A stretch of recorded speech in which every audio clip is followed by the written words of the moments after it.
আমরা দেখছি যে সামাজিক যোগাযোগ মাধ্যম থেকে শুরু করে চায়ের আড্ডা যেখানে বলেন না কেন সবখানে এখন বেশ অন্তর্বর্তীকালীন সরকারকে নিয়ে আলোচনা চলছে এবং এই সরকারের সমালোচনা আলোচনা দুইটাই হচ্ছে।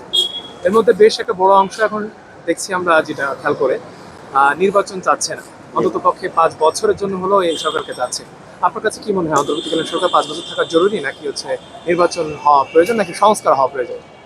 দেখুন, নির্বাচনের আগে সংস্কার হওয়া জরুরি, কারণ আপনারা জানেন সংবিধানকে বিভিন্ন সময় কাটাছেঁড়া করে যে যার মতো করে চালিয়েছে। যেই সরকার এসেছে তারা নিজেদের মতো সংবিধান সংশোধনী করে এক প্রকারের স্বৈরতন্ত্র কায়েম করার চেষ্টা করেছে। এটা বিগত দিনে স্বাধীনতা পরবর্তী সময়ে এমনকি বঙ্গবন্ধু শেখ মুজিবুর রহমানও কিন্তু আপনার প্রথম স্বৈরতন্ত্র তিনি স্বাধীনতা এনেছেন এবং তিনি কিন্তু স্বৈরতন্ত্র প্রথম দিক থেকে শুরু করেছেন।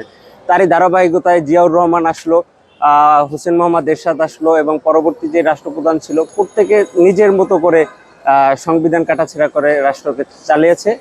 সেজন্য আমি মনে করি সংস্কার দরকার আছে।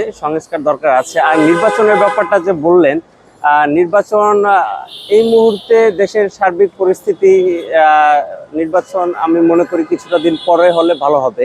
আহ, বিভিন্ন অবকাঠামোর দিক থেকে বিভিন্ন খাতে যেভাবে দুর্নীতি ছড়িয়ে আছে এবং এই দুর্নীতিকে প্রতিরোধ না করলে আপনার নির্বাচন করে কাজ হবে না। এই যে আপনার এখন সবাই বলতেছে যে এক স্বৈরাচার হটিয়ে আর এক স্বৈরাচার আমরা আসতে দিব না। আহ, আগে আমাদের মেন্টালিটি পরিবর্তন করতে হবে যে এর পরবর্তীতে আমরা কিভাবে দেশ চালাবো। আমি মনে করি সেই ক্ষেত্রে নির্বাচনটা সংস্কারের পরবর্তী সময় আসলে ভালো হবে।